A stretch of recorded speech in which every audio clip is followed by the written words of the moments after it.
Hi, అందరూ బాగున్నారా? హరిప్రియ ఛానల్కి స్వాగతం. మీ అందరికీ నమస్కారం. అయితే నేను గురువుగారి గురించి చెప్పాలనుకుంటున్నాను.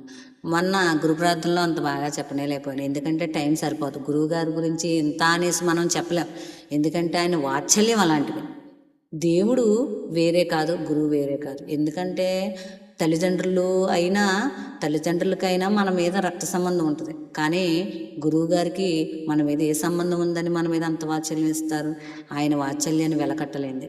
ఎందుకంటే గురువుగారి గురించి రాయమంటే ఆకాశం పేపర్ చేస్తేనే కూడా చేసినా సరిపోదు, ఆకాశం పేపర్గా మార్చినా సరిపోదు. అలాగే ఈ ప్రపంచంలో ఉన్న వృక్షాలన్నింటినీ పెన్నగా మార్చినా సరిపోదు. అలాగే సముద్రంలో ఉన్న నీరంతా ఇంకుగా పోసినా ఆయన గురించి రాయడానికి ఆ నీరు కూడా సరిపోదు.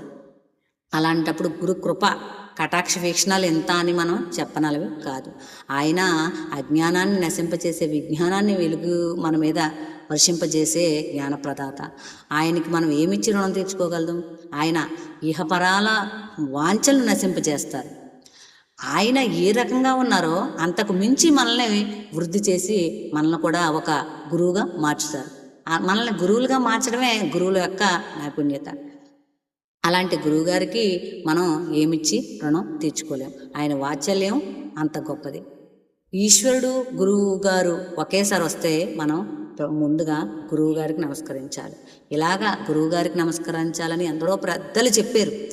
దైవమైనా సరే మీరు తప్పు చేశారు అని అని మనకి కొన్ని రకాల శిక్షలు ఉంటాయి. పెద్దలైనా సరే తల్లిదండ్రులైనా కొన్ని రకాల శిక్షలు ఉంటాయి. కానీ గురువుగారు మనం ఎన్నిసార్లు తప్పు చేసినా ఇకపైన తప్పు చేయొద్దని విజ్ఞాన కాంతిని మన మీద జిమ్ముతారు.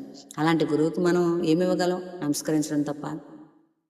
మా ఈ గురువుగారి కాంతి, మా ఈ గురువుగారి వాత్సల్యం కాన్సెప్ట్ మీకు నచ్చినట్టయితే హరిప్రియ ఛానల్ లైక్ చేయండి, షేర్ చేయండి. మరొక కాన్సెప్ట్ వస్తాను. బాయ్.